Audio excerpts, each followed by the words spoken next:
Magkikita na sila Ashley and Rave. Wait, nori na natin. Tapatan na ng mga house challenger ngayon eh. Ashley, iniiwasan mo si Ray. Ramdam mo na masyado kang focused sa kanya. Kinikilig. Masasabi mo ba na ganyan pa rin ang nararamdaman mo towards Rave? Kinikilig. Nakita nyo, kilig na kilig si Rave. Ayan o. Ayan o. Mo ba na ganyan pa rin ang nararamdaman mo towards Rave? Ako po, totoo po na iniiwasan ko po dati si Rave dahil po sa tingin ko, yung pero nung dahil naman po talaga na nasabi ko po yun sa kanya, Ang taramdaman mo towards Rave?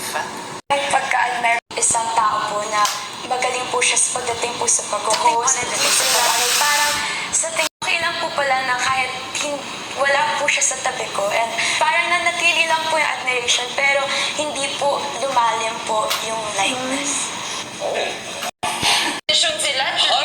Mas lumalim na nga na lumabas. Parang ganun po. Back ex-housemate Rave.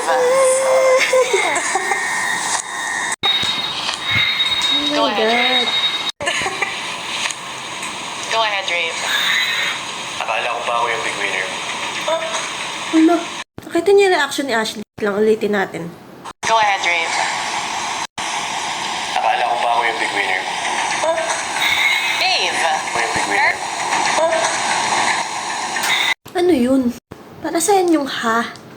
Ano yung parang nakaka-insulto yung ano niya, yung pag-ha niya. Ba't ka na yung reaction ni Ashley?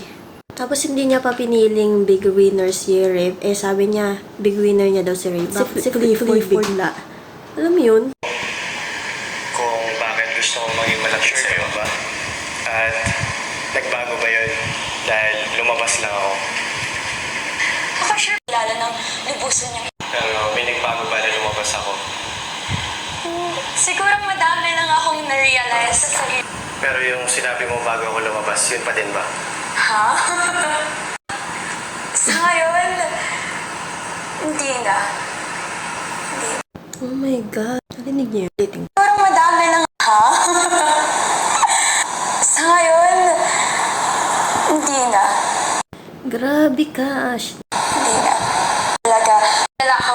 Kung hindi na ba, hindi na ba. Sabi ko, ngayon, nasasabi ko, hindi na dahil wala ka, dahil di kita nakikita. Pero sabi ko, paglabas, hindi ko pa rin talaga masasabi. So, yun lang. Rave, sasagot ni Ashley for you. Truth or lie? Ashley?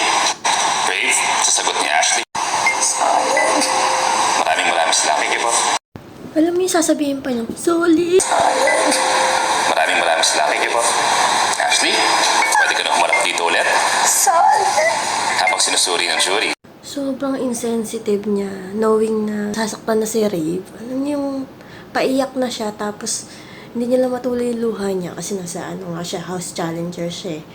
Siya yung nasaktan, alam mo yung, siya yung na real talk, imbis na yung mga ultimate 8 yung mari-real talk. Actually, hindi naman ka-hate-hate yung sinabi ni Ashley kasi nagpakatotoo lang siya sa nararamdaman niya. Pero, yung alam mo yung reaction niya na solid, pag ganun pa. Tapos yung pang-insulto na, ha?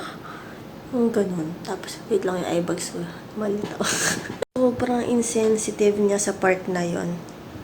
Grabe. Kung alam niya lang na sinusupport siya ni Rave, kung bakit minamahal din siya ng tao, kasi grabe siya makasupport kay Ashley. Every time na ini-interview siya, puro siya Ashley. Puro Ashley yung bukang bibig niya. Every time na nagla-live siya, Ashley. Pinanghahawakan niya talaga yung sinabi ni Ashley sa kanya. Tapos ngayon, ganito yung marireceive niya sa'yo. Na, ha? Sino yung big winner na kailangan ipalit mo? Clifford bigla? Paano? Hindi ako nagre-react ng ganito dahil sa sinabi niya, dahil nagpakatotoo siya.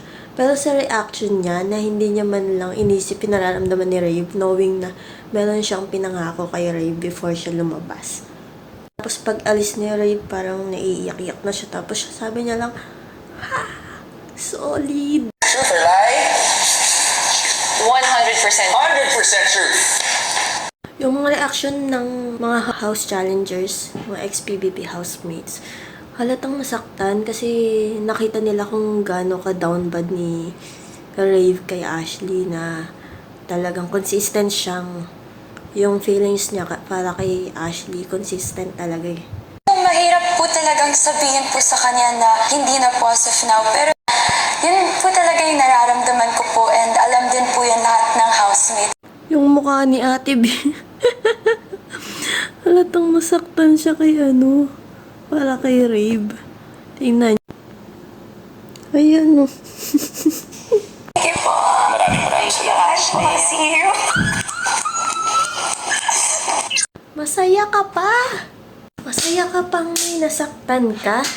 Kidding aside, sobrang insensitive na naging reaction ni Ashley kay Rave na dapat pinili niya man lang yung mga words kasi meron silang pinagsamahan at pinanghawakan yun ni Rave. Pero kung hindi, kung wala lang sila, go! Pero wala ganun talaga. At least, nalaman niya yung totoo. Hindi na siya aasa kay Ashley. Mas magandang mag-grow na lang si Rave sa sarili niya. Sobrang naawa lang talaga ako kay Rave. Pinipigilan niya iyak niya. Alam niyo yun, yung maluwa-luwa na siya pero ganun. Tapos tatawanan lang siya ni Ashley. Very insensitive.